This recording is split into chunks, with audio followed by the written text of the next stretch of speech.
Hello and good evening to our viewers. Welcome to the 59th episode of Glyphs. To all our guests, please type in the chat box where are you from and what's your passion. Today's performance is by Sunita and Dhanesh. We'll begin shortly. Till then, enjoy the opening act by Saifuddin, a bike ride video.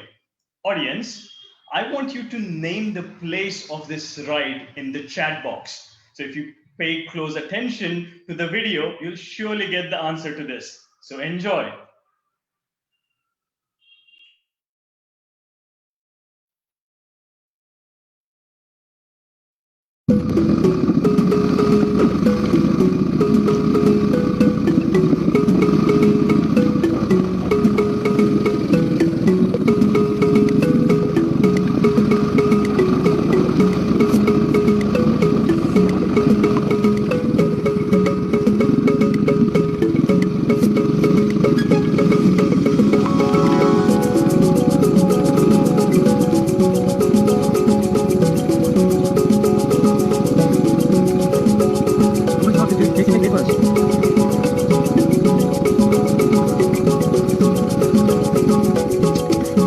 Welcome to Ambagat.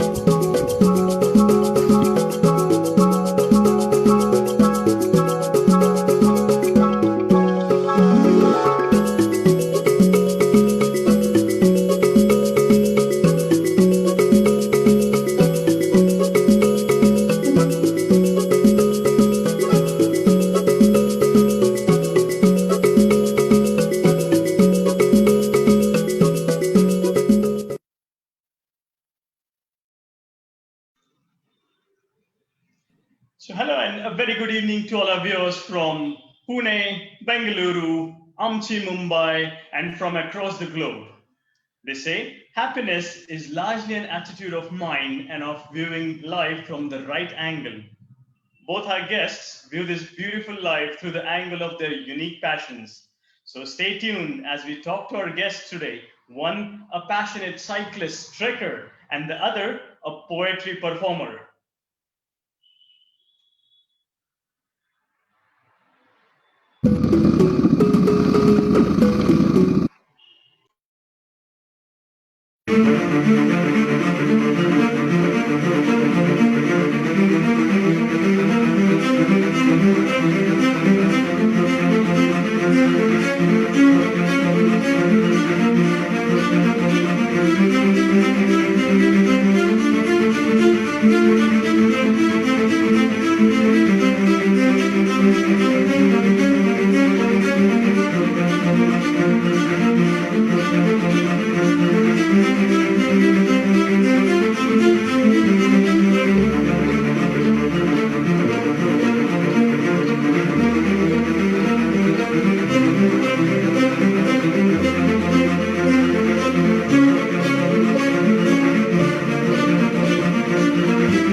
Audience, we shall be recording this episode for quality purposes.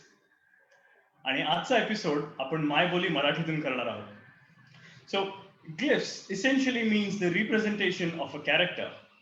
And what better way there is to identify what a person truly is than to observe what he or she loves from within.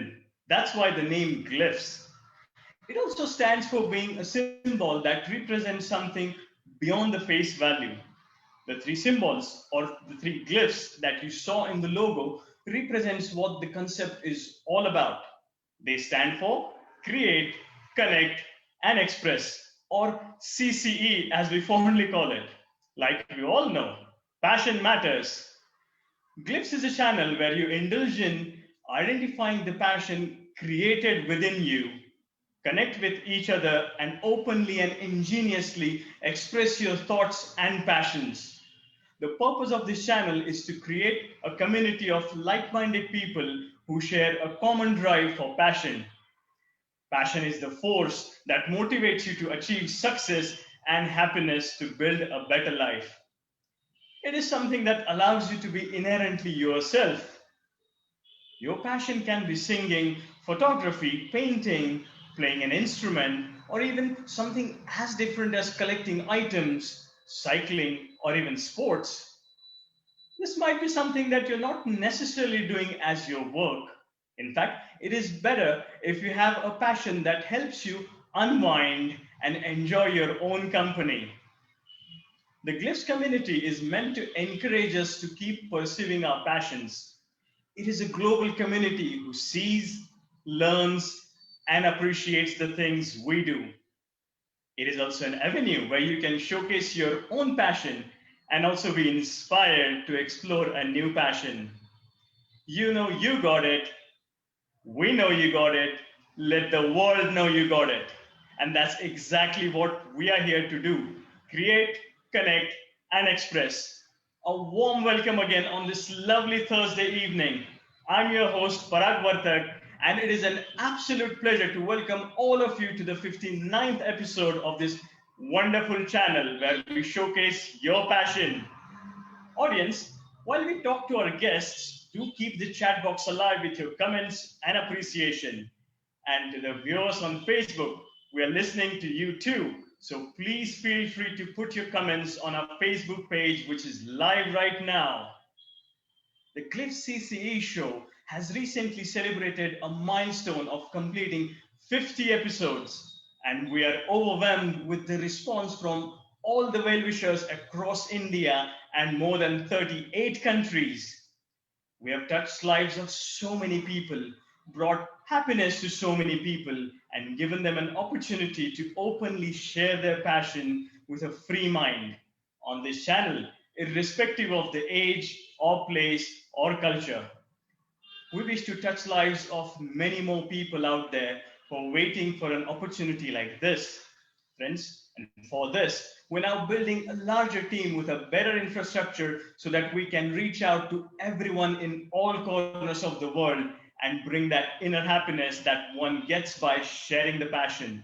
So, friends, if you have liked the episodes, the experience, and the concept, we're now open to have your financial support to build a stronger platform than ever before. Your financial support, however big or small, is extremely valuable to us. We'll be able to see a GPay number as well as a QR code for any contribution that will enable us to take this beautiful concept forward.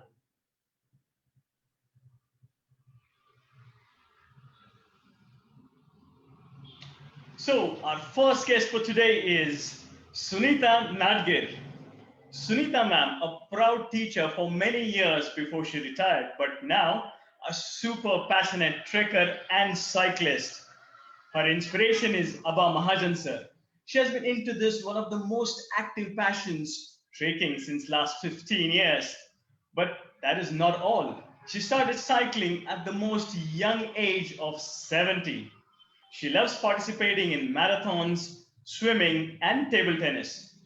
Kilimanjaro is her proudest trek, and Pune to Kanyakumari cycling ride is her proudest cycle ride. So, without wasting any more time, please welcome the super active trekker and the cyclist woman, Sunita Nadgir. Welcome, Sunita ma'am. Thank you. Um, Sunita ma'am, I would like to ask you, how and when did you get into this passion, and what made you take the first step in this direction? मी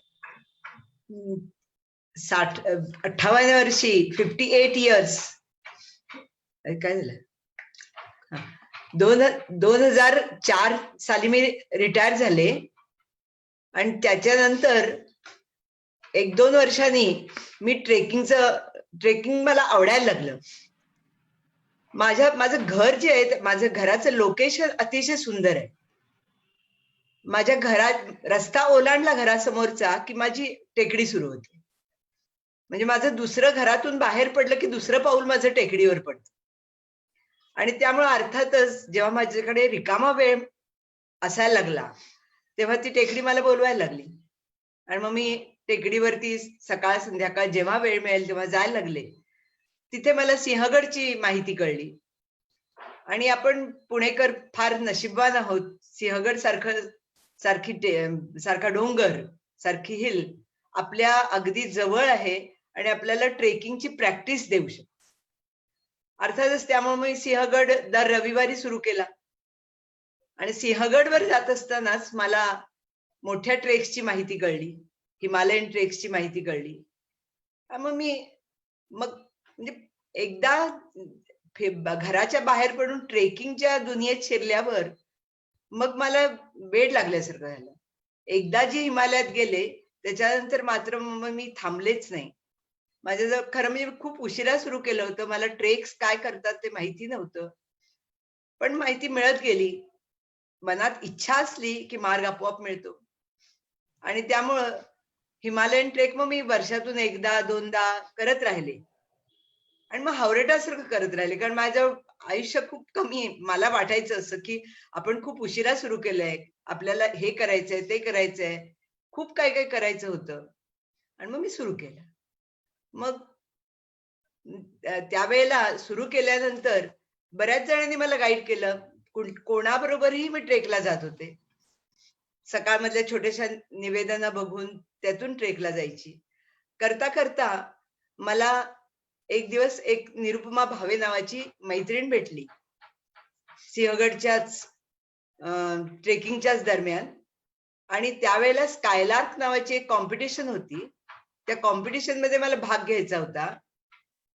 मला participant अजून हवे होते. 3 जणांची team असते ती. एक participant मला मिळाली होती, तिसरी मिळाली नव्हती. म्हणून मी तिला विचारलं की तू पार्टिसिपेंट होशील का, माझ्याबरोबर येशील का. आणि आम्ही तिघींनी ती स्पर्धा, ट्रेकिंगची स्पर्धा जिंकून दाखवली. पहिला नंबर आला आमचा. आणि 2012 साली. आणि त्याच्यानंतर मला कळलं की ती सायकलही चालवते, निरुपमा भावे. आणि मग तिने मला म्हटलं की तू का नाही सायकल चालवत, कधी चालवली आहेस का. मी वयाच्या 35-36 वर्षी सायकल शिकले गरज म्हणून. आणि 1-2 वर्ष चालवली आणि त्याच्यानंतर 2 व्हीलर हातात आल्यावर सायकल सोडून दिली होती. म्हणजे मला सायकल लहानपणापासून येत नव्हती, त्यामुळे मला सायकलचं फारसं वेडही नव्हतं. तेव्हा जी शिकले ती 2-3 वर्ष ती गरज म्हणून शिकले आणि केली होती. मग तिने मला सांगितलं की तू पण सुरू कर. मग तिच्या सायकलवर मी पहिल्यांदा डेक्कन जिमखान्याच्या ग्राउंडवर ट्राय केलं. आणि धडपडले ही थोडीशी, कारण कितीतरी वर्षात, जवळजवळ 30 वर्षात मी सायकल बघितली सुद्धा नव्हती अजिबात. पण मग त्याच्यानंतर मग मी लेडीबर्ड घेतली, थोडीशी हातात घेऊन चालवली. आणि मग मी सरळ एक छोटी सायकल सेकंड हँड घेऊन टाकली आणि चालू केली. थोडीशी आधी माझ्याच रस्त्यावरती, घरासमोरच्या रस्त्यावरती 1-2-3 दिवस चालवली. आणि मग एक दिवस थेट दगडूशेठला गेले. तिथून तिला फोन केला की मी दगडूशेठ पर्यंत सायकल चालवत आली आहे. त्यावेळेला मला इतका आनंद झाला की आपण हे करू शकतो. वय माझं त्यावेळेला जवळजवळ 68 वगैरे होतं. 68-69 वर्षी आपण सायकल चालवू शकतो, हे मला जास्तीच म्हणजे माझंच मला कौतुक वाटलं आणि कॉन्फिडन्सही आला. आणि मग त्याच्यानंतर मग मी हळूहळू थोडं माझं डिस्टन्स वाढवत गेले. मग मी चतुशृंगी पर्यंत जाऊन आले. असं करत करत मग तिने मला प्रॅक्टिसला घेऊन जायला सुरुवात केली. आणि मग मग मग सुरुवातच झाली. मग त्याच्यानंतर त्या सायकल नंतर मी मोठी दुसरी म्हणजे चांगली 21 गिअरची सायकल घेतली विकत, बिटवीनची. आणि त्या बिटवीनची अजूनही माझ्याकडे बिटवीनचीच सायकल आहे. आणि त्या सायकलवर मी पुणे कन्याकुमारी सुद्धा मग त्याच बिटवीनच्याच सायकलवर केलं. खरं म्हणजे ती माउंटेन बाईक नाहीये, रोड बाईक साधी आहे सायकल, पण तरी सुद्धा त्याच्यावर मला 100च्या म्हणजे कधी 100 कधी 120 करायला सुद्धा कधी त्रास झाला. अमेझिंग. सुनीता, एक खरंच खूप इन्स्पिरेशनल प्रवास आहे तुमचा, आणि I am sure the audience is loving this. To all the audience, आज आपण सुनीताताईंची एक वेगळी साईड बघणार आहे. तुम्ही सगळ्यांना त्यांना ट्रेकर म्हणून तर नक्कीच ओळखता, पण आज त्यांची आपण सायक्लिस्टची साईड आपण आज जाणून घेणार आहोत. त्यामुळे सुनीताताई, जनरल लोकांना म्हणजे दिवसामध्ये 15 ते 20 किलोमीटर सायकल चालवणं सुद्धा भयंकर अवघड होतं. आणि मला तर म्हणजे माहितीच आहे, आता तुम्ही सांगितल्यामुळे, की तुम्ही एका दिवसामध्ये 100 किलोमीटर पर्यंत सायकल चालवली. तर म्हणजे ते कसं काय, आणि तुम्ही जेव्हा कन्याकुमारी ट्रिपवरती गेलात तेव्हाचे तुमचे अनुभव कसे होते, तुम्ही जरा सांगाल का? आम्ही आमचा जो ग्रुप आहे तो ट्रेकिंग आणि सायकलिंग करणाऱ्यांचा ग्रुप आहे. आणि त्या ग्रुपमध्ये आमचा एक निश्चय असतो की आम्ही प्रत्येकाचा वाढदिवस काहीतरी ऍक्टिव्हिटी करून साजरा करतो. आणि असा निरुपमा भावेचा 70वा वाढदिवस आम्हाला सेलिब्रेट करायचा होता. तेव्हा आमच्यातल्याच एका मैत्रिणीने, एकादशी कोल्हटकरनी सजेस्ट केलं की कन्याकुमारीला जाऊन आपण हा वाढदिवस साजरा करू, आणि ते सुद्धा सायकलवर जाऊन साजरा करू. मग भराभर सगळी टीम जमली, सगळ्यांनी होकार कळवला, आणि मग आम्ही 10 जणी बायका आणि 2 पुरुष जेंट्स असे 12 जण पुणे ते कन्याकुमारी ट्रिपसाठी तयार झाले. अर्थात त्याच्यासाठी आम्हाला जवळजवळ 1-2-3 महिने भरपूर प्रॅक्टिस करावी लागली, कारण ऍव्हरेज 100च्या स्पीडनी जायचं असं ठरलेलं होतं. सकाळी 5:45-6 वाजता तयार राहायचं, आणि मग सायकलला जे बाहेर पडायचं ते वाटेत कुठेतरी पहिला चहा घ्यायचा, टपरी जिथे उघडी दिसेल तिथे. त्याच्यानंतर 9-9:30च्या सुमारास ब्रेकफास्ट घ्यायचा. साधारण 2:30च्या सुमारास 2-2:30च्या सुमारास लंच घ्यायचं. मग लंच नंतर थोडीशी विश्रांती घ्यायची जिथे असेल तिथे, अगदी नाही तर सर्व्हिस रोडवरती आरामात अंग टाकून द्यायचं आणि विश्रांती घ्यायची. असं करत करत आम्ही 100च्या स्पीडनी 100 किलोमीटरच्या ऍव्हरेजच्या ह्याच्याने आम्ही 17 दिवसात कन्याकुमारी गाठली. आणि या सगळ्या प्रवासामध्ये एक दुर्घटना पण झाली. आमच्याबरोबर एक अनघा परळीकर म्हणून वकील होती, आणि तिची बहिणी आणि तिची आई अशा त्या 3 जणी होत्या. त्यातली ती अनघा जी होती ती अंकोला ते कलघटकी ते अंकोला या प्रवासादरम्यान एक खूप मोठा स्लोप येतो, उतार येतो. त्या उतारावरती तिला जरा मागून येणाऱ्या वाहनाची भीती वाटली. धडक बसली नाही, पण भीती वाटली क्षणभर. तो क्षण खूप पुरेसा असतो, आणि त्यामुळे तिचा बॅलन्स गेला आणि ती पडली. ती जोरात पडली, तिला बरंच लागलं, आणि त्यामुळे तिला ताबडतोब आम्ही हॉस्पिटलमध्ये, म्हणजे थोडासा गडबड झाली, हॉस्पिटलमध्ये नेलं.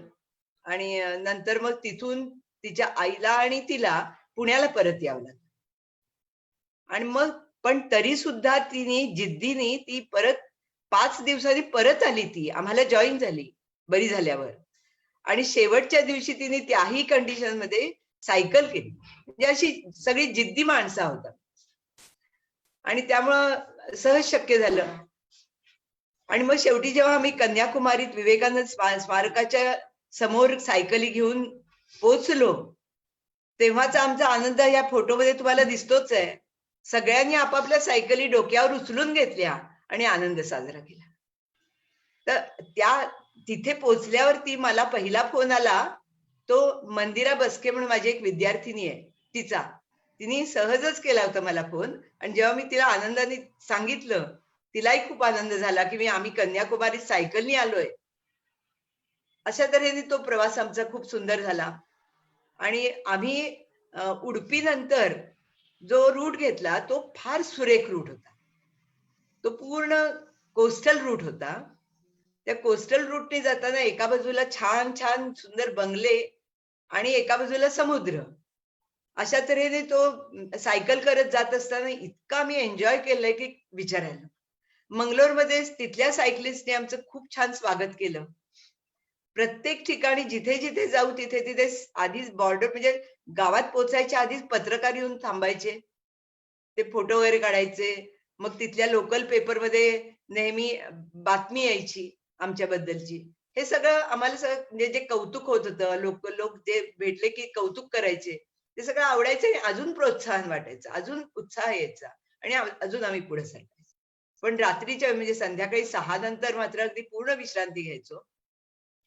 आणि त्यामुळं साईट सीइंग साठी फार वेळ आम्हाला मिळाला नाही त्या कन्याकुमारीच्या ट्रिपमध्ये. आणि मग आम्ही ठरवलं की आता याच्या पुढे जेव्हा आपण जाऊ तेव्हा नुसतंच सायकल करत राहायचं नाही, तर थोडी कमी करायची. अगदी 100 करायला पाहिजे, 100-120 करायला पाहिजे असं काही नाहीये.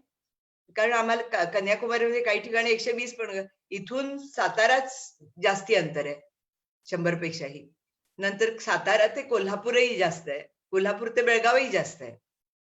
आणि त्यामुळे आम्ही ठरवलं की आता आपण 60-70 किलोमीटर करायचं, आराम करायचा, साईट सीइंग करायचं सायकलवरून किंवा कसंही, आणि अशा तऱ्हेने एन्जॉय करत करा. आणि मग आम्ही पुढच्या ट्रिप्स आहेत त्याप्रमाणे अरेंज केलं. वा, तुमचा हा अनुभव ऐकताना खूप छान वाटलं, खूप छान वाटलं. आणि तुमच्या जिद्दीला खरंच खरंच खरंच सलाम. It is actually truly impressive, this feat of going from Pune to Kanyakumari on bicycle, let alone any other way, but cycle, amazing. So audience, now it's time for our quiz. So the first question is coming up right for you. The very first constructed cycle was made out of what material? You have to answer that in the chat box. And you're not Googling at all.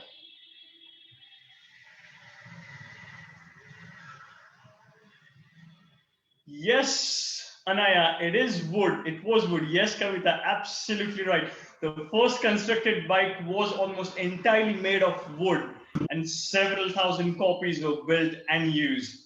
As you can imagine, its popularity dramatically faded when the number of accidents soared, and it was ultimately prohibited by the police as well.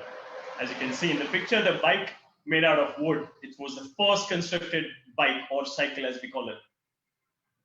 So on to the second question. Which is the most expensive bike, or which is the most expensive bicycle or cycle in the world? You need to name that machine. Which is the most expensive bicycle in the world? Anyone? I'll give you another 5 seconds, audience, to answer. Right, I'll give this one to you. It is Trek Madone, or the butterfly bike as they call it. The most expensive bike ever, the butterfly bike, designed by artist Damien Hirst, was auctioned for $500,000 at Sotheby's. So on to the third question. How large is the largest rideable bicycle? How large is the largest rideable bicycle? Need to tell me the measure. So how large is the largest rideable bicycle? You're fairly close, Apuva. It's not 6 feet. Right, come on, audience. No, it's not 8 either. You're close though, you're very close. No, it's not 7. Right, I'll give this one to you again, the audience. It is 10 feet and 9.92 inches. So the largest rideable bicycle has a wheel diameter of 3.3 meters. That is 10 feet and 9.92 inches, and was built by Didi from Germany. As you can see in the picture. Fairly easy to write. All right, on to the last question. The first geared bike was made in 1981. What was the name of that bike? The first geared bike was made in 1981. What was the name of that bike?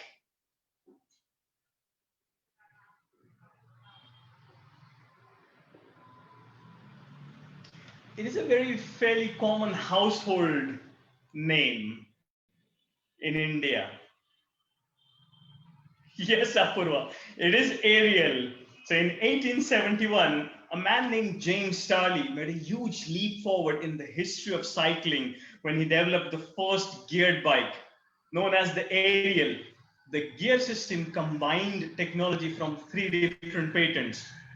Although it was limited to the shortcomings of primitive front wheel drive and cyclists could now change gears, that was Ariel, the first ever geared bike. So back to you, Sunita Tai. I mean, it is so wonderful way to do sightseeing, isn't it? When you're cycling, म्हणजे खूप मजा येत असेल sightseeing करताना, nature बघताना. तुम्ही तुमच्या cycling trip to Orissa विषयी काही एक्सपिरियन्सेस शेअर कराल का प्लीज? ओरिसाची सायकल ट्रिप आमची अगदी लेटेस्ट ट्रिप आहे, म्हणजे लॉकडाऊनच्या आधीची. आणि यावर्षी आम्ही जाऊ शकलो नाही कारण लॉकडाऊन सुरू झालं. नाहीतर सहसा आम्ही डिसेंबरच्या सुमारास अशी सायकल ट्रिप नेहमी करत असतो. आमची जामनगर ते जुनागड झालेली होती, नंतर गोवा ते बेळगाव ते गोवा झालेली होती, आणि त्याच्यानंतर मग आमचं ठरलं की आपण साईट सीइंग साठी ओरिसा बघितलेलं नव्हतं, ओरिसा बघायचं होतं, कोणार्कचं मंदिर बघायचं होतं, चिल्का लेक बघायचं होतं.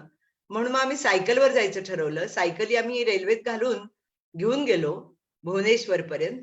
आमच्याच रेल्वेत आमच्या सायकली होत्या, आणि मग तिथे सायकली उतरवून घेतल्या आणि सायकलला हॉटेलमध्ये गेल्यानंतर सायकली पुन्हा हे केल्या, ऍडजस्ट केल्या सगळ्या, आणि त्याच्यानंतर आम्ही सायकल सुरुवात केली. भुवनेश्वर ते भुवनेश्वर आम्ही एक साधारण 5 ते 6 दिवसात चिल्क्याची पूर्ण प्रदक्षिणा करून परत भुवनेश्वर मध्ये आलो. आणि या चिल्काच्या प्रदक्षिणेमध्ये आम्ही साधारण ऍव्हरेज 60 ते 70, कधी कधी 80 असं एवढी सायकल करत होतो. आणि त्याच्यानंतर आराम करायचा तिथे हॉटेलमध्ये, आणि आसपासची सगळी ठिकाणं बघून घ्यायची. देवळं म्हणा, ओरिसात देवळच जास्ती आहेत, आणि त्यामुळे सगळी देवळं बघितली सायकलवरूनच. पण आराम केल्यानंतर सायकलवरूनच देवळं बघायला जातो. देवळं आहेत, बागा आहेत काही, त्या सगळ्या बघितल्या. आणि 2 ठिकाणी आम्ही बोटिंगही केलं. डॉल्फिन शोज असतात तिथे, डॉल्फिन दाखवतात ते आपल्याला नदीमध्ये. तर ते डॉल्फिन बघायला आम्ही सायकलवरनं गेलो. मग तिथे सायकली लावल्या, बोटीत बसलो, डॉल्फिन्स बघितले. मग एके ठिकाणी बर्ड वॉचिंग साठी गेलो, तेव्हाही बोटिंगनेच गेलो. सायकली घेऊन गेलो, सायकली ठेवून बोटिंग करून बर्ड वॉचिंग केलं, आणि पुन्हा परत आलो. कोणार्कचं मंदिर बघितलं, तेही सायकल करूनच गेलो. कोणार्कचं मंदिर, कोणार्कचा तो जो शो दाखवतात ते संध्याकाळचा, तो बघितला. असं म्हणजे जे काही केलं आम्ही, जगन्नाथाचं मंदिर बघितलं, आणि हे सगळं आम्ही सायकल करत बघितलेलं. जवळची सगळी मंदिरं आम्ही सायकल करत बघितली, आणि त्यामुळे आम्हाला खूप मजा आली. आणि आमच्या ह्या टूरचं वैशिष्ट्य म्हणजे आमच्या बरोबर 3 लहान मुलं होती.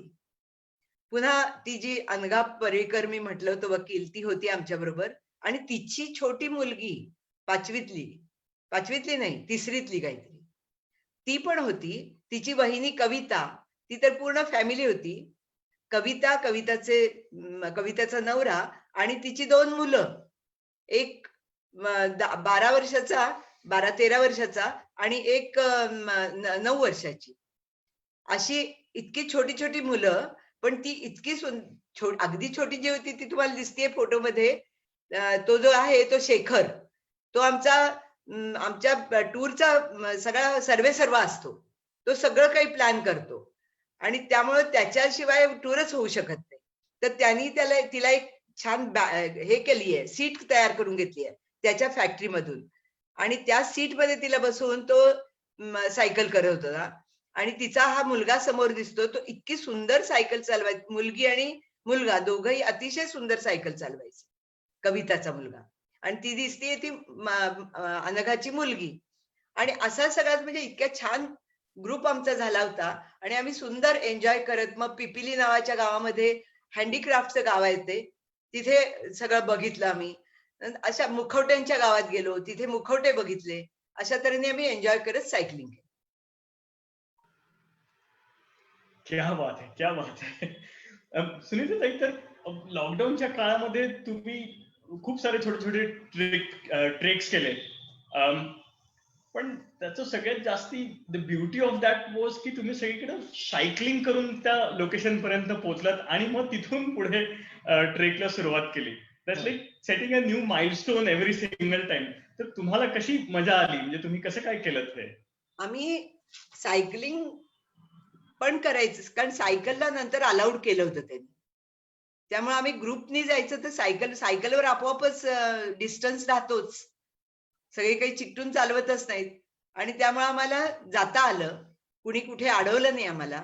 आम्ही कुठल्या तरी टेकडीपर्यंत जायचं सायकल करत, सकाळी पहाटे 5 वाजता वगैरे सुरू करायची सायकल, 5, 5:15, 5:30ला, आणि तिथपर्यंत पोहोचल्यानंतर टेकडी करायची, म्हणजे ट्रेक करायचा छोटासा तो, आणि पुन्हा सायकलनी घरी परत यायचं. 11 वाजेपर्यंत साधारण आम्ही घरी परत येत होतो. म्हणजे सकाळी 5 ते 11 एवढा वेळ, 11, 11:30 कधी कधी, असा आमचा तो वेळ अतिशय सुंदर जायचा. अशा तऱ्हेने आम्ही पहिली टेकडी केली ती घोरावडेश्वर, तुम्हाला माहिती असेल, पुण्याजवळच आहे. छोटी, तशी फार मोठी पण नाही, फार अवघड नाही आहे ट्रेक तो. ट्रेक म्हणता येणार नाही, टेकडी आहे ती, पण ती तसा तो बिगिनरसाठी ट्रेक पण म्हणता येईल. तर त्या घोरावडेश्वर पर्यंत आम्ही सायकलनी गेलो, आणि मग नंतर तो घोरावडेश्वर टेकडी ती चढलो.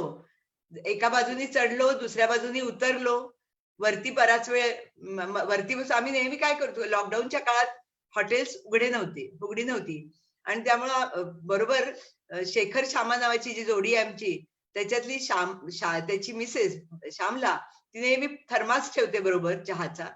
ती चहाचे ग्लास आणि थर्मास तिच्या बॅगेत असतं, आणि तसं आणि आम्ही बाकी कोणी प्रत्येक जण काहीतरी थोडं थोडंसं खायला घेऊन जातो. तिथे वरती बसून आम्ही चहा घेतो, खातो, पितो, आणि मग नंतर आरामात गप्पा मारून उतरतो, आणि म्हणजे एन्जॉय करत, सगळ्या निसर्गाचा चांगला अनुभव घेत, असं एन्जॉय करून मग उतरतो, आणि मग नंतर आपापल्या घरी सायकली परत येतो. तर या सगळ्यामध्ये आम्ही एकमेकाला मदत पण खूप करतो. म्हणजे आमचा जो ग्रुप आहे तो एकमेकाशी इतका अटॅच्ड आहे की कुणालाही कसलीही मदत लागली तरी आम्ही एकमेकाला मदत करतो. म्हणजे आम्ही नातेवाईक नाही होत कोणीच, पण आम्ही इतके जवळचे, नातेवाईकांपेक्षाही आम्ही एकमेकाला खूप जवळचे आहोत.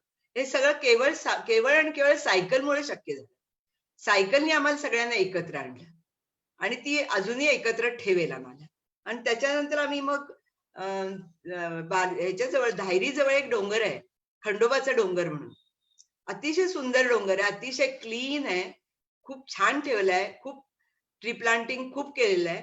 त्या डोंगराच्या पायथ्यापर्यंत गेलो, तो डोंगर चढलो. तो थोडा मोठा आहे, तो चढलो, आणि पुन्हा सायकलनी परत आलो. आणि नंतर देहूचा भंडाऱ्याचा डोंगर केला, तोही तसाच सायकलनी जाऊन डोंगर करून परत. मग कुंडमाळा म्हणून एक छान ठिकाण आहे, धरणाचं ठिकाण आहे छोटस, तर त्या कुंडमळ्याजवळ आम्ही सायकलनी गेलो, तिथे एन्जॉय केलं, परत आलो. आणि अशा तऱ्हेने आम्ही जवळपास जे काही बघण्यासारखं आहे ते सगळं. नंतर एक भोरच्या जवळ जाताना, भोरला जात असताना एक कृष्णा नदीचा नेकलेस तयार होतो. तो नेकलेस, भोरचा नेकलेस, काही जणांना माहिती असेल, तो आम्ही सायकलवरून करायला गेलो. त्या तिथपर्यंत गेलो, नेकलेसच्या तिथे भरपूर फोटोग्राफी केली, आणि मग पुन्हा परत आलो. नंतर यवतला गेलो. असं म्हणजे पुष्कळ आम्ही सायकल घेऊन आम्ही लॉकडाऊन मध्ये भरपूर हिंडलो आणि खूप एन्जॉय केलं. आम्हाला कसली भीती वाटली नाही. अर्थात मास्क घालत होतो, डिस्टन्स राखत होतो, हे सगळं करून पण भरपूर ऑक्सिजन मिळाला, भरपूर व्यायाम झाला. आणि त्यामुळे आम्हाला कुणालाही, म्हणजे मी सर्वात ज्येष्ठ आहे आमच्या ग्रुपमध्ये, माझ्यासारखीला सुद्धा कोरोनाने स्पर्शही केला नाही. आणि ते म्हणजे खूप आनंद घेतला. आम्ही लॉकडाऊनच्या काळात सुद्धा आम्ही घाबरून घरात बसलो नाही. वाह, क्या बात आहे. शेवटी जायच्या आधी छोटस तुम्ही तुमच्या किलीमंजारो ट्रेक विषयी एक 2-3 वाक्य आम्हाला सांगाल का प्लीज? किलीमांजारोचा ट्रेक मी केदार गोगटे बरोबर केला. त्याची ग्रीन अर्थ नावाची कंपनी आहे, ती दरवर्षी किलिमांजारोला घेऊन जाते. आम्हाला कळलं आणि मी आणि एकादशी कोल्हटकर आमच्या ग्रुप मधली, आम्हाला दोघींना जायचंच होतं. आम्ही म्हणजे खूप दिवसाची आमची इच्छा होती आणि म्हणून आम्ही जायचं ठरवलं आणि गेलो. आणि तिथे त्या लोकांच्या मध्ये आफ्रिकन लोक, ते म्हणजे मनामध्ये शंका भरपूर होती की किलिमांजारो आपल्याकडून होईल का नाही. एक तर माझं वय पण जास्ती, अनुभव नाही, परदेशातला ट्रेक कधी केलेला नव्हता. पण केदार गोगटेंनी आश्वासन दिलं आणि दुसऱ्या दिवशीच ट्रेकच्या पहिला दिवस संपल्यानंतर दुसऱ्या दिवशीच्या ट्रेकच्या आधीच माझा जो गुडघा परत भयंकर धरला आणि मला वाटलं की आता आपल्यातून काही ट्रेक होणारच नाही, आता करू शकणार नाही आपण. माझी म्हणजे अतिशय वाईट कंडिशन झाली होती गुडघ्याची. मी केदारला म्हटलं की बाबा रे, मला काही आता वाटत नाही मी चालू शकेन अजूनही. तर तेव्हा त्यांनी मला माझं खच्चीकरण नाही केलं, मला म्हणजे निराश नाही केलं. तो मला आता रात्री तुम्ही छान झोपा, विश्रांती घ्या, कुठून तरी पेन किलर आणून दिली, ती घेतली मी, आणि उद्या सकाळी उठल्यावर बघू आपण, असं त्यांनी मला सांगितलं. मी निवांत झोपले. मनामध्ये धाकधूक होतीच की आपण, कारण ग्रुपचं सगळं नुकसान व्हायला नको माझ्यामुळे, ही माझी भावना होती. म्हणून परत जायला लागलं तरी हरकत नाही असं मनात धरूनच मी सकाळी उठले. लंगडतच बाहेर आले. ब्रश करत असताना मग केदार समोर आला. केदारने विचारलं की कसं आहे. मी म्हटलं दुखतंय रे अजूनही, काही मला वाटत नाही की मी चालू शकेन की, पण परत जायची इच्छा नाही मला. जिद्दही माझ्यात खूप आहे. त्यामुळे तुम्ही तो ट्रेक तुम्ही तशाच जिद्दीने पूर्ण केलात, हे तेवढं मोठं हे आहे. त्यामुळे super. So again, audience, that was the superwoman Sunita Nadgir for you. But audience, do not go anywhere. Sunita Tai is going to be back with an awesome finale that we have planned for all of you after we see the performance of our second guest. But before that, over to Apurva Khare, all the way from Vienna, who is going to share how each one of you can also become part of our ever-growing channel, Glyphs. Over to you, Apurva. Thank you, Parag. We've just heard Sunita talk about her passion, and it was indeed a pleasure listening to her. In the same manner, all of us also have different passions that we love to do, may it be baking, theatre, reading, or even collecting postcards. Glyph CCE is a channel that provides you a platform to take this passion of yours across the globe. We currently have a viewership in over 37 countries. Let us have a quick poll. You will see 3 options in front of you now. Can I request the poll, please?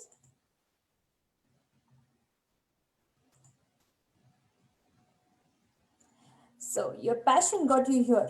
What will be your next step? I would like to perform or talk or refer a friend to perform or talk about my passion on an episode of Glyph CCE. I would like to meet the passionate people of the Glyphs community. Or I would like to speak to the founders of Glyph CCE. For all of those who are viewing us on Facebook, please comment option 1, option 2, or option 3, and we will get back to you.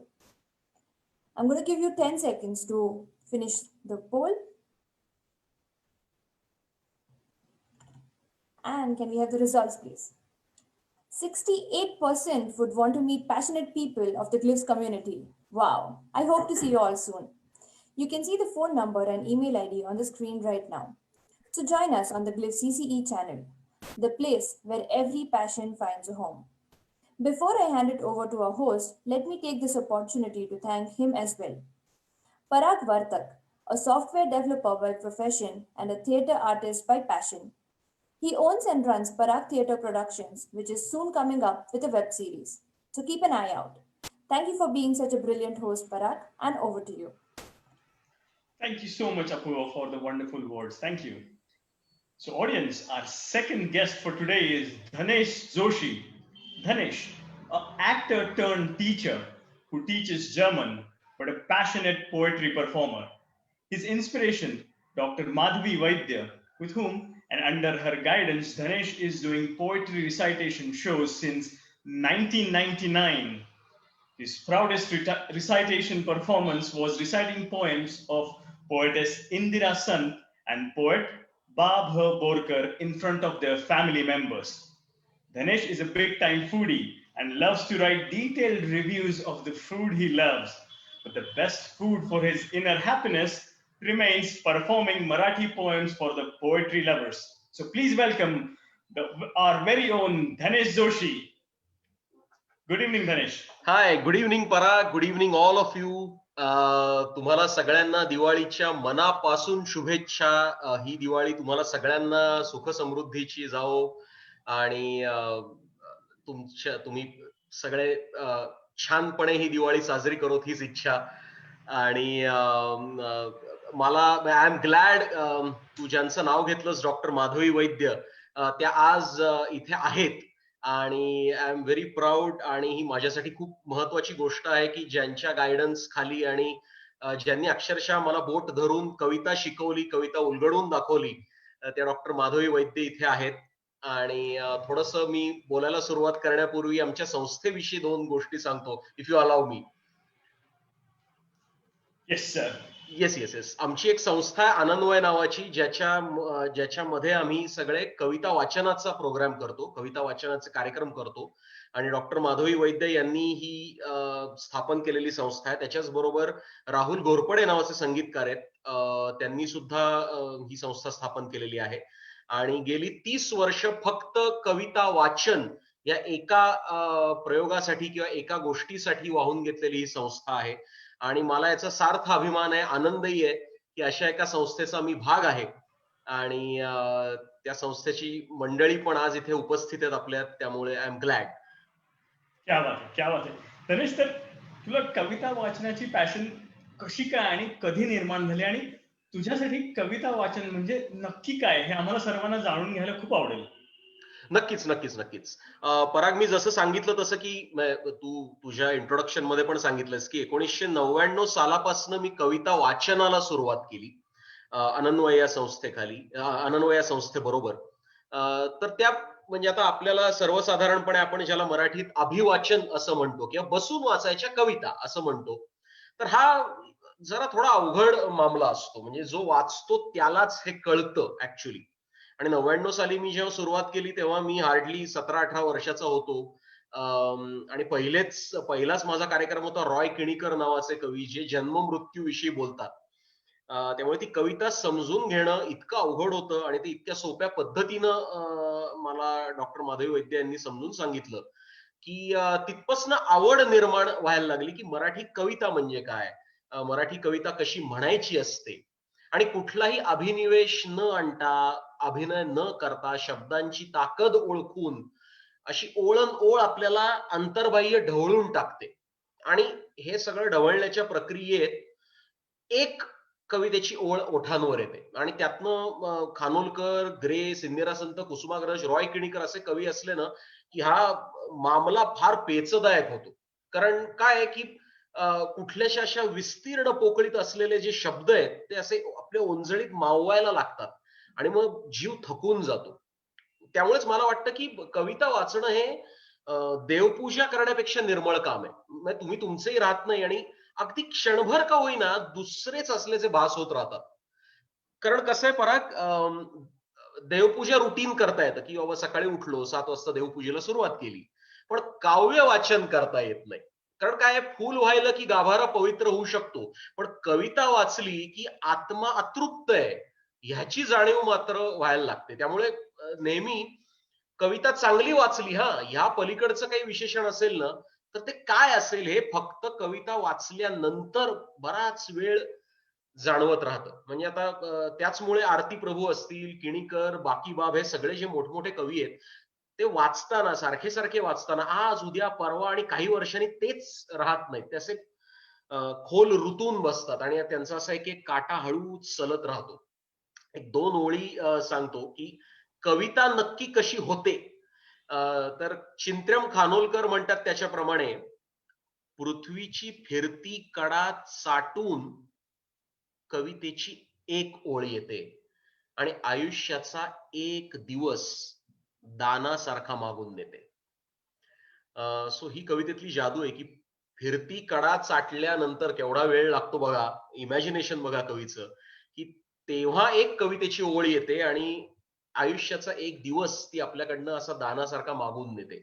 याच्यापेक्षा सुंदर काही कविता कशी सुचते याच्यासाठी explanation मला तरी अजूनपर्यंत कुठे दिसलेलं नाहीये. तर आपण तो विषय काढलाच आहे, चिंतामणी खानोलकर किंवा चिंतामणी त्र्यंबक खानोलकर. आरती प्रभू असं त्यांना म्हणायचंय. आता आरती प्रभूंविषयीच बोलू. मोजकं आयुष्य लाभलंय त्यांना, पण प्रतिभावंत कवी, कादंबरीकार पण आहेत, नाटककार पण आहेत. आणि मराठी चित्रपट गीतांमध्ये त्यांच्या कवितांना अनवट चाली लावून हृदयनाथ मंगेशकरांनी त्यांच्या कविता सामान्य लोकांच्या ओठी रोळवलेल्या आहेत. म्हणजे निवडुंग चित्रपट असो किंवा सिंहासन मधली गाणी असोत काही, तर ती आपल्याला कायमच आठवतात. आता आरती प्रभू आहेत कोकणातले बरं का, म्हणजे आता त्यांच्या कादंबऱ्यांमध्ये अशी गूढता जाणवते आणि कविता पण साधारणतः त्याच लयीच्या, त्याच नादाच्या. पण बऱ्याच वेळेला आपल्याला असं वाटतं की गूढ कविता म्हणजे काय अनाकलनीय असेल, पण ती अनाकलनीय अजिबात नाही. आणि ज्यांना निसर्गात भटकंतीची हौस आहे ना आणि सवय आहे, त्यांच्यासाठी आरती प्रभूंची कविता म्हणजे पर्वणीच. म्हणजे आजचा आपला विषय पण तसाच आहे की आपल्याबरोबर सायकलिंग करणारे आणि निसर्गात भटकंती करणाऱ्या सुनीताताई आहेत. आपण त्यांना ऐकलं, व्हेरी इन्स्पायरिंग. म्हणजे I was speechless Wien she was talking and narrating her experience. तर आता त्यांच्याच भाषेत सांगायचं तर सायकलिंग म्हणजे हा काही नुसता बाहेरचा निसर्ग पाहणं नाही, तर चालता चालता आपल्या आत असं खोलवर उतरणं. तर आणि ते ते इतकं सकारात्मक आहे आणि ही सगळी प्रोसेस जी आहे ती एका समूळतेकडे जाणारी आहे. त्यामुळे चिंतामणी खानोलकरांसारख्या कवींनी त्यांचे शब्द, नवीन नवीन शब्द मराठीत रुजवलेले आहेत. कारण ते असा धांदोळा घेत घेत हळू, जसं सुनीताताई सायकलिंग करत असताना मजा घेत असतील, तसे आरती प्रभू हळूहळू धांडोळा घेत घेत पुढे जात असतील, असं एक मला इमॅजिन झालं. आणि म्हणजे कवीला नक्की काय हवं असतं असा एक प्रश्न आहे ना, की काय केलं तर मला वाहवा मिळेल. तर ह्या प्रश्नासंबंधी एक छोटेखानी प्रहसनच आरती प्रभूंनी केलंय, त्यानं आपण सुरुवात करूया. त्या कवितेचं नावच आहे फाटका कवी. तसं म्हणायला गेलं तरी विनोदी कविता आहे, म्हणजे त्या अर्थाने, पण डोळ्यांवरची झापडं काढणारी पण आहे आणि नवकवींनी आवर्जून याचा लाभ घ्यावा अशीच ही कविता आहे. ऐकूयात. एक फाटका कवी, त्याला वाहवा हवी. एक फाटका कवी, त्याला वाहवा हवी. वाहून येतील दूर वरून रंग आभाळ भरून जेव्हा त्याच्या गावी, तेव्हा त्याने कच्ची फळे आभाळात डोकावून डोळ्यांनीच रंगवावी. फाटकी तुटकी वहाण वाटेवर ठेवून गहाण त्यानं धाव घ्यावी. नेसण सुटून माळावर त्याची वाऱ्यावरील धुळीने शाल भगवी व्हावी. एक फाटका कवी, त्याला वाहवा हवी. सायंकालीन छायातून काचा फुटक्या वेचून ओचा भरून साकी यावी. प्रत्येक तुकड्याच्या धारेवरील वाळलेल्या मद्याची याने चव चाखून घ्यावी. एक फाटका कवी, त्याला वाहवा हवी. ईश्वरा घरच्या न्यायाने गाढवानेही उदात्त लाथ प्रसंगोपात्त झाडावी. तेव्हा याने ओझे फेकून लाथे पुढे छाती द्यावी. छाती फुटून ताण यावी. मुळावरचा गाळ घेऊन नदी वाहते डोंगरातून. मुळावरचा गाळ घेऊन नदी वाहते डोंगरातून. वळणे घेत उजवी डावी.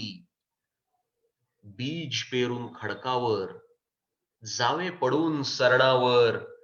पिके होतील हळदिवी. एक फाटका कवी, त्याला वाहवा हवी. तर अशी ही कविता आहे. क्या बात है, क्या बात आणि है.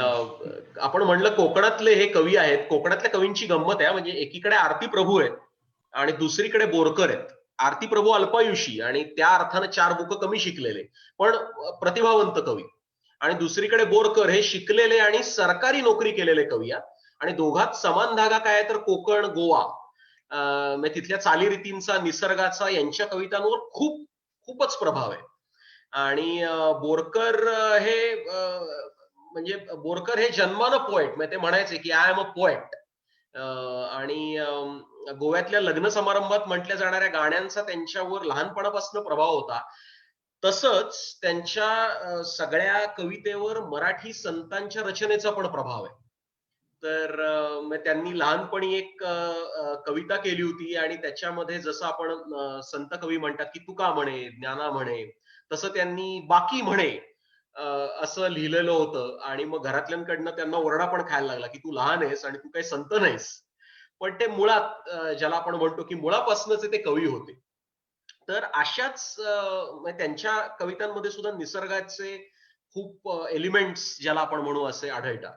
आता त्यांची एक रचना ऐकू आपण, की लहानपणी वयात येत असताना वर्गातल्या एका मुलीनं मागून येऊन त्यांचे डोळे झाकून त्यांचं चुंबन घेतलं होतं. त्यावर कविता केली त्यांनी. आणि ही थोड्या म्हातारपणातली कविता आहे असं म्हणू, की आणि आठवण आली की जणू मी कसा तरुण निरंतर होतो अशी भावना आहे कवीची. अनेकांनाही ऐकताना जुने दिवस नाही आठवले तरच नवल. ऐकूयात. असा कसा मी तरुण निरंतर सांगू कैसे तुला, सहज अचानक झाकून डोळे तिने चुंबिले मला.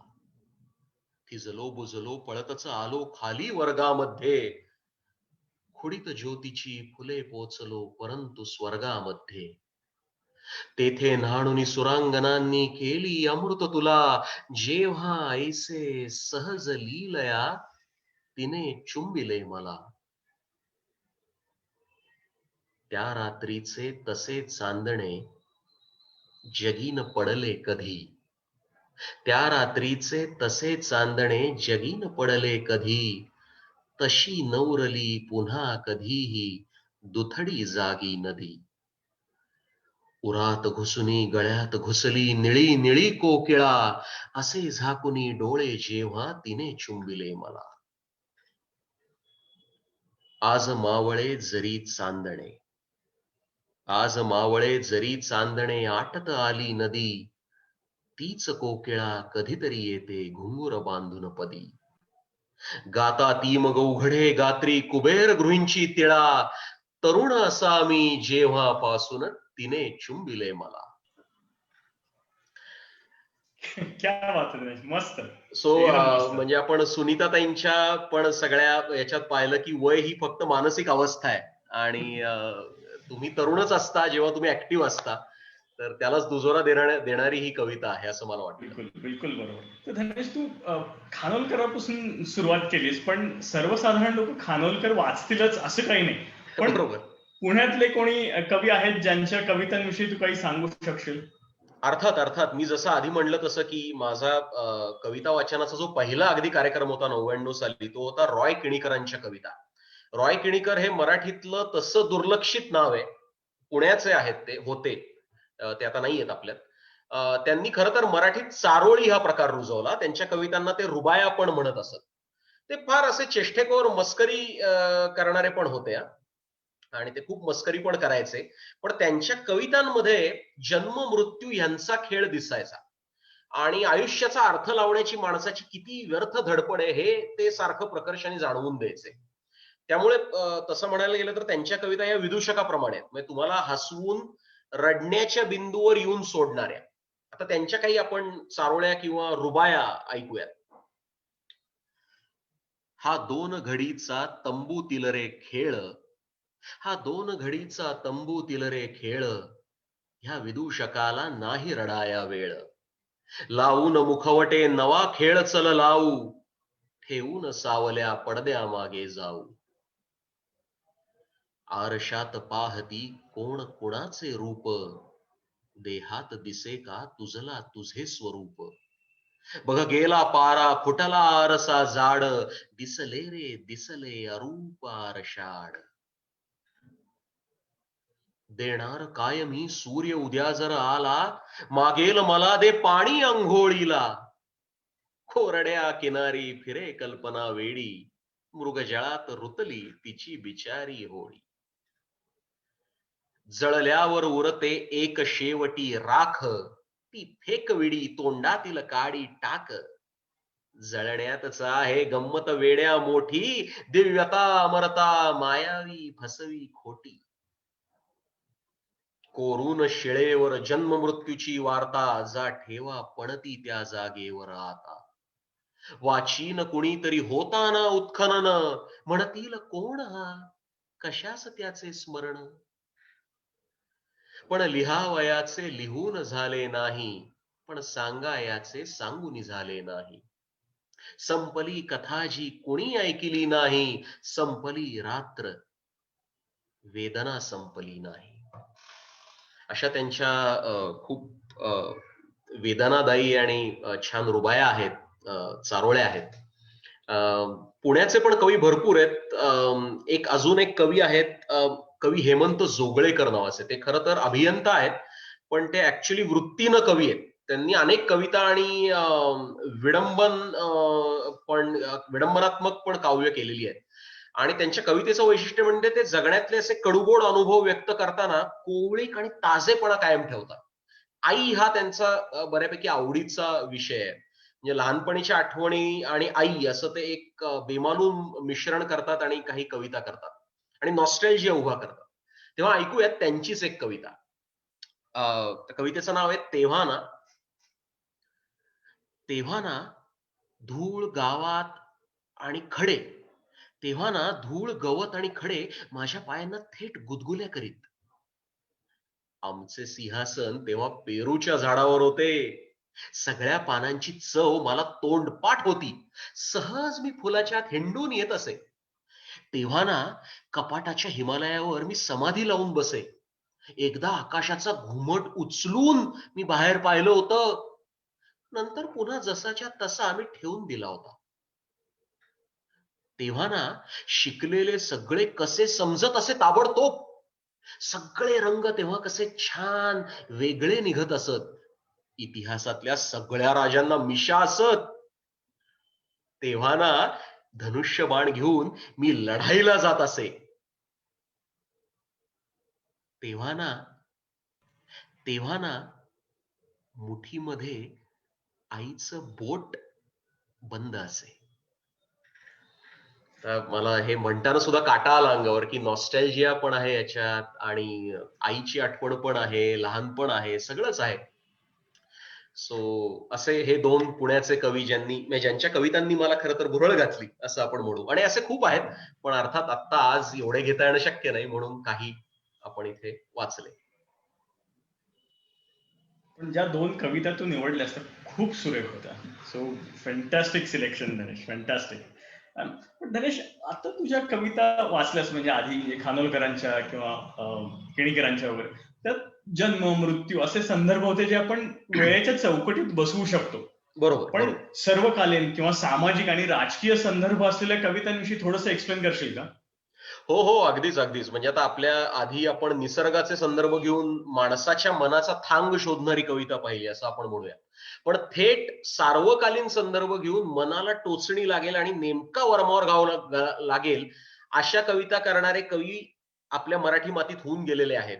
ते सध्या अभावानेच सापडतात. पण असे कवी म्हणजे कुसुमाग्रज किंवा वि वा शिरवाडकर, म्हणजे त्यांच्या नटसम्राट नाटकामुळे आपण त्यांना ओळखतो.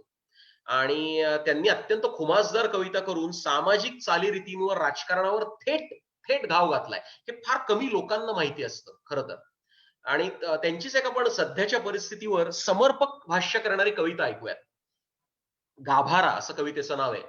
इथं देवाचं दर्शन घ्यायला आलेल्या माणसाला गाभाऱ्यातून देव गायब झाले हे एक जण कशा पद्धतीत सांगतो ते ऐकूयात.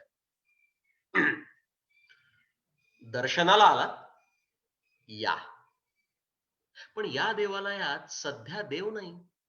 गाभारा आहे, चांदीचं मखर आहे, सोन्याच्या समया आहेत, हिऱ्यांची झालर आहे. त्यांचंही दर्शन घ्यायला हरकत नाही. वाजवा ती घंटा आणि असे इकडे या. पाहिलात ना तो रिकामा गाभारा? नाही तसं नाही, एकदा होता तो तिथं. काकड आरतीला उठायचा, शेजारतीला झोपायचा, दरवाजे बंद करून बरोबर 12ला जेवायचा, 2 तास वामकुक्षी घ्यायचा. सारं काही ठीक चाललं होतं. रुपयांच्या राशी, माणिक मोत्यांचे ढीग पडत होते पायाशी. दक्षिण दरवाजाजवळ मोटारींचे भोंगे वाजत होते, मंत्रजागर गाजत होते, रेशीम साड्या, टेरींचे सूट समोर दुमडत होते, बँकेतले हिशेब हरणाच्या गतीनं बागडत होते. सारं काही घडत होतं अगदी हवं तसं. पण एके दिवशी आमचं दुर्दैव, उत्तर दरवाजाजवळ अडवलेला कोणी एक भडंग महारोगी तारस्वरात ओरडला, बाप्पाजी बाहेर या. आणि काकड आरतीला आम्ही पाहतो तर काय, गाभारा रिकामा. पोलिसात वर्दी आम्ही दिलीच आहे, परत कदाचित येईलही तो. पण महारोग्याच्या वस्तीत तो राहिला असेल तर त्याला पुन्हा प्रवेश द्यावा की नाही याचा विचार करायला लागेल आमच्या ट्रस्टींना. पत्रव्यवहार चालू आहे दुसऱ्या मूर्तीसाठी, पण तूर्त गाभाऱ्याचं दर्शन घ्या. तसं म्हटलं तर गाभाऱ्याचं महत्व अंतिम असतं, कारण गाभारा सलामत तो देव 50. अशी ही गाभारा नावाची कविता, थेट आपल्या डोळ्यात अंजन घालणारी ही कविता आहे. तशीच एक दुसरी कविता पण म्हणतो मी. आता मंगेश पाडगावकर हे आपण नाव ऐकल्यानंतर प्रेम कवी म्हणून आपल्याला ते परिचयाचे आहेत. म्हणजे प्रेम म्हणजे प्रेम असतं, तुमचं आणि आमचं सेम असतं. या कवितेमुळे तर ते खूपच सगळ्यांनाच माहिती झालेत, अगदी फेमस आहेत. पण त्यांनी सामान्य माणसाची वेदना दाखवणारी कविता सुद्धा जगासमोर मांडली आहे. सतत भीतीच्या छायेत वावरत असणाऱ्या सामान्य माणसाला सलाम करणारी आणि डोळ्यात अंजन घालणारी कविता ऐकूया. कवितेचं नाव आहे सलाम. सलाम, सबको सलाम. ज्याच्या हातात दंडा त्याला सलाम. लाथेच्या भयानं डावा हात गांडीवर ठेवून उजव्या हातानं सलाम. बघणाऱ्याला सलाम, न बघणाऱ्याला सलाम, विकत घेणाऱ्याला सलाम, विकत घेण्याचा इशारा करणाऱ्याला सलाम. सलाम भाई, सबको सलाम. वटारलेल्या प्रत्येक डोळ्याला सलाम, शेंदूर फासलेल्या दगडाला सलाम, लाखो खर्चून बांधलेल्या देवळांना सलाम, देवळातल्या देवांच्या धाकाला सलाम, देवांचे आणि धर्माचे कंत्राट घेणाऱ्यांना सलाम, रिकाम्या हातातून ऊत काढणाऱ्या बडेबुवाला सलाम, शनीला सलाम, मंगळाला सलाम, भीतीच्या प्रत्येक ठेकेदाराला सलाम, आईवर आयुष्यभर गुरगुरणाऱ्या बापाला सलाम, बापावर गुरगुरणाऱ्या साहेबाला सलाम, साहेबाची टरकवणाऱ्या त्याच्या साहेबाला सलाम. सलाम प्यारे भाई और बहनों, सबको सलाम. ज्याच्या हातात वृत्तपत्र त्याला सलाम, भाषणांचे सभांचे फोटो सकट रिपोर्ट छापतो त्याला सलाम, वृत्तपत्रांच्या मालकांना सलाम, त्यांची वेसण धरणाऱ्या राज्यकर्त्यांना सलाम, ज्याच्या समोर मायक्रोफोन त्याला सलाम, त्यातून न थांबता बोलतो त्याला सलाम, लाखोंच्या गर्दीला सलाम, गर्दी जुलवणाऱ्या जादूगारांना सलाम. भाई और बहनों, सबको सलाम. नाक्यावरच्या दादाला सलाम, हातभट्टीवाल्याला सलाम, स्मगलरला सलाम, मटकेवाल्याला सलाम, त्यांनी पेरलेल्या हप्त्यांना सलाम, लोकशाहीला बी सलाम, ठोकशाहीला बी सलाम, सत्तेचा ट्रक चालवणाऱ्यांना सलाम, ट्रक खाली चिरडलेल्या गांडुळांना, कुत्र्यांना सलाम. ज्याच्या हातात चाकू त्याला सलाम, विमानातून बॉम्ब फेकणाऱ्यांना सलाम, शस्त्रास्त्रांच्या प्रचंड व्यापाऱ्यांना सलाम, काळा बाजारवाल्यांना सलाम, त्यांना फाशी देण्याची घोषणा करणाऱ्यांना सलाम, गटारातल्या पाण्याने इंजेक्शन भरणाऱ्यांना सलाम, तिरडीचे सामान विकणाऱ्यांना सलाम, तिरडी उचलणाऱ्या खांद्यांना सलाम, मौत सस्ती करणाऱ्या सर्वांना सलाम. सलाम प्यारे दोस्तो, सबको सलाम. बिळांना सलाम, बिळातल्या उंदरांना सलाम, घरातल्या झुरळांना सलाम, खाटेतल्या ढेकणांना सलाम, पिचलेल्या बायकोला सलाम, दीड खोलीतल्या कोरड्याला सलाम, गाडीत चेंगरणाऱ्या गर्दीला सलाम, किडक्या धान्याला सलाम, भोकं पडलेल्या पिवळ्या गंजी फ्रॉकला सलाम, धंद्यांच्या मालकाला सलाम, युनियनच्या लीडरला सलाम, संपाला सलाम, उपासमारीला सलाम, सर्व रंगांच्या सर्व झेंड्यांना सलाम. चाळी चाळीतून तुंबलेल्या संडासातल्या लेंड्यांना सलाम, मानगुट पकडणाऱ्या प्रत्येक हाताला सलाम. सलाम भाई और बहनों, सबको सलाम. या माझ्या परम पवित्र इत्यादी देशाला सलाम, या देशाच्या सुउदात्त सुमंगल सुपरंपरेला सलाम. सर्व बिलंदर घोषणांना सलाम, जातीभेदाच्या उकिरड्यांना सलाम, या उकिरड्यातून सत्तेचं पीक काढणाऱ्यांना सलाम, उपनिषद आणि वेदांना सलाम, साखर कारखान्याच्या दादांना सलाम, त्यांच्या शेकडो लॉऱ्यांना सलाम, निवडणुकांना सलाम, निवडणूक फंडाला सलाम, अदृश्य बुक्क्यांना सलाम, मतांच्या आंधळ्या शिक्क्यांना सलाम, ससा हाती असलेल्या पारध्यांना सलाम, त्यांच्या तैनातीतल्या गारद्यांना सलाम, दलितांवर अत्याचार करणाऱ्यांना सलाम, या बातम्या वाचणाऱ्या सर्व षंढांना सलाम. सलाम भाई और बहनों, सबको सलाम. सत्ता संपत्तीच्या भडव्यांचा देश म्हटलं तर डोकं फोडतील, हलकट लाचारांचा देश म्हटलं तर रस्त्यावर जोडतील, खरीदले जाणाऱ्यांचा देश म्हटलं तर वाटा रोखतील, देवधर्माविषयी नेत्यांविषयी वाईट बोललो तर नाक्यावर गाठून ठोकतील, शोषण करणाऱ्यांचा देश म्हटलं तर नोकरीवरून काढतील. म्हणून आधी माझ्या नपुसकत्वाला सलाम, आणि त्यानंतरच अर्थातच या माझ्या परमपवित्र सुउदात्त सुमंगल देशाला सलाम, या महान देशाच्या महान परंपरेला सलाम. सलाम प्यारे भाई और बहनों, सबको सलाम.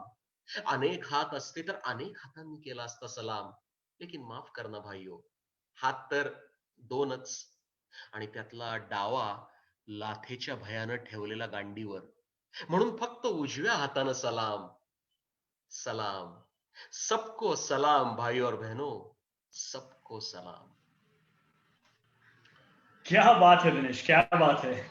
तुझ्या कविता वाचण्याच्या स्किल्सला सलाम. थँक्यू. आता आपण एक पटकन अजून एक शेवटचा प्रश्न घेऊयात. तुला हा प्रश्न बऱ्याच वेळा विचारला गेला असेल, पण तू इतक्या वर्षापासून कविता वाचन करतोयस, इतक्या कवींच्या कविता वाचल्यास, तू स्वतः कविता कधीपासून करायला लागलास, आणि कविता वाचक ते कवी हा अनुभव कसा आहे? बरोबर, म्हणजे आता कविता म्हणजे आता स्वरचित काही कविता आहेत आणि काही अनुवादित पण मी कविता केल्या आहेत, आणि खूप पूर्वीपासून कविता करायची हौस होती.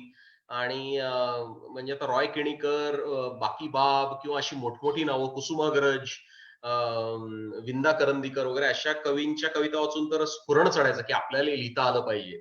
त्यामुळे खूप खूप कविता केल्यात, पण त्यांना काही अर्थ नाही. कारण जसं मी पहिल्या वेळेला सांगितलं की पृथ्वीची फिरती कणा चाटून कवितेची एक ओळ येते आणि आयुष्याचा एक दिवस दानासारखा मागून नेते.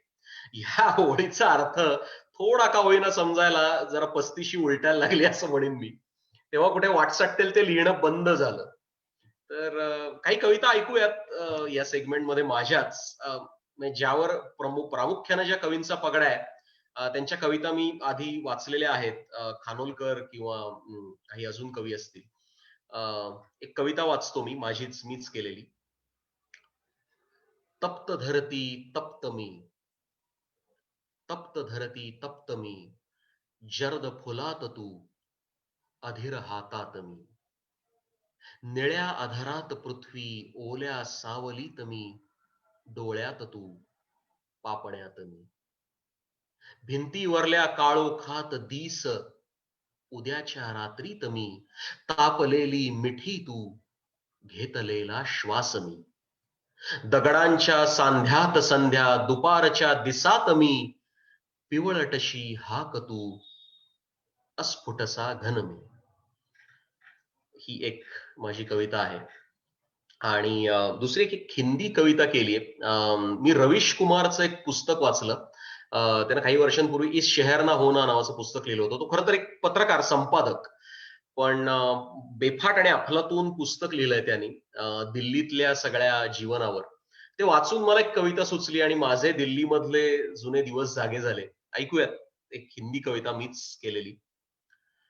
है धुआं इस शहर में, ऊपर छाई है खामोशियां, है धुआं इस शहर में, ऊपर छाई है खामोशियां, मैं धुंधला सा चला रहा हूं स्कूटर, रास्ता कर रहा बदमाशियां, है आसमां जरा मुस्कुरा दे, नीचे टकरा रही दुनिया, ऐसे कमबख्त ना देख हमें जैसे गा रहा लोरिया, फ्लाई ओवर के पास पुल के सामने उतर गया है तू, कोहरे की आड़ में संभल गया है तू, है तू किसका हिस्सा, क्या है तेरा नाप, समझ के भी हम ना समझ, है तू तो हमारा ही पाप, चुप होने की देरी तू फिर उभर आएगा, हमारी आड़ में तेरा गीत गाएगा, चल गाते हैं दोनों मिलके करते हैं बसर, कुछ दिन कर लेते हैं मौज, फिर उतर जाएगा असर, बंद हुआ है सब कुछ,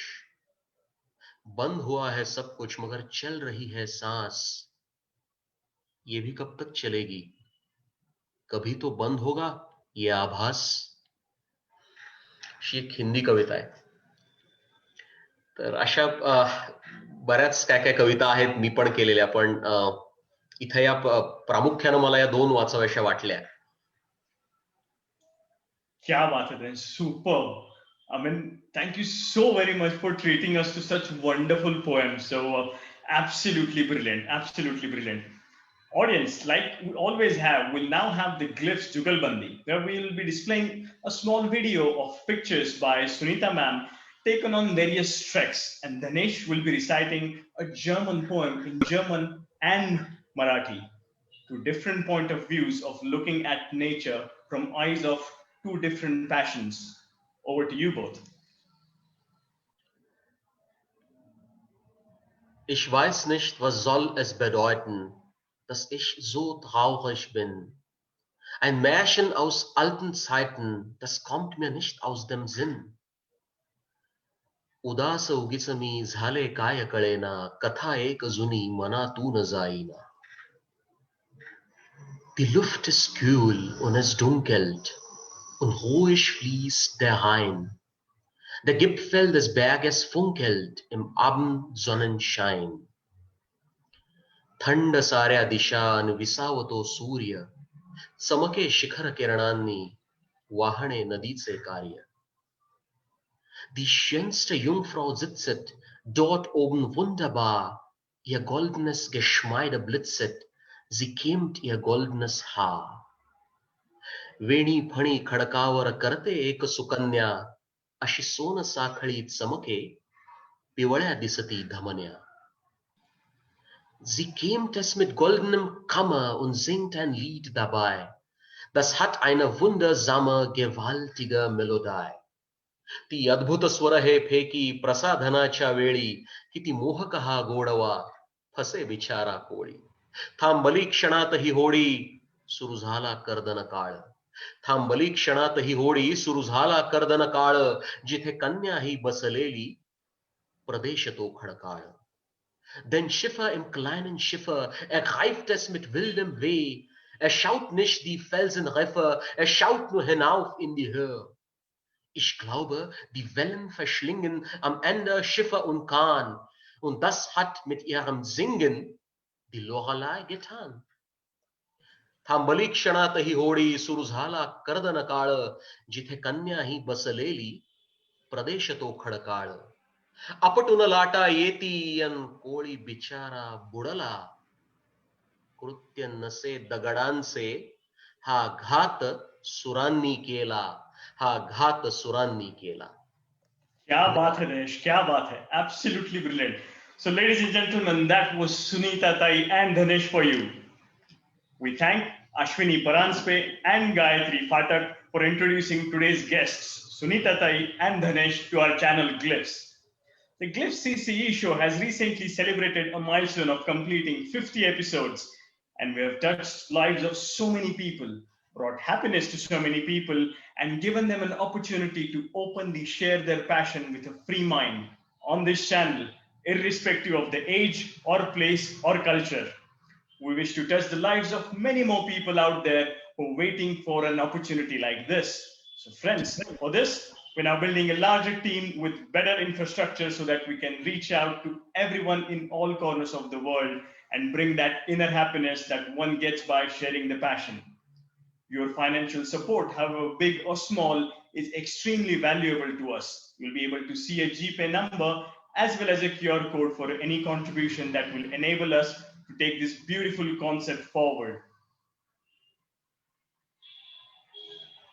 We also thank our ever-efficient backend team for their efforts in preparing every episode flawlessly. And of course, the founders, GST, as we fondly call them, Gayatri, Salil, and Tanushri, for innovating this idea and creating this awesome channel.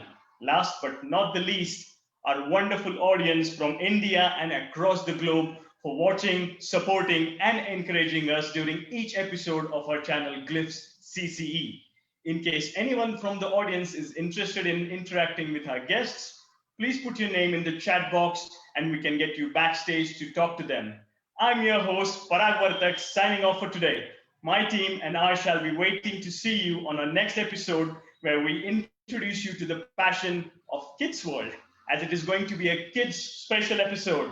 So tune in on Sunday, 5 o'clock in the evening, and be there to experience a passion among the young ones in our kids special episode.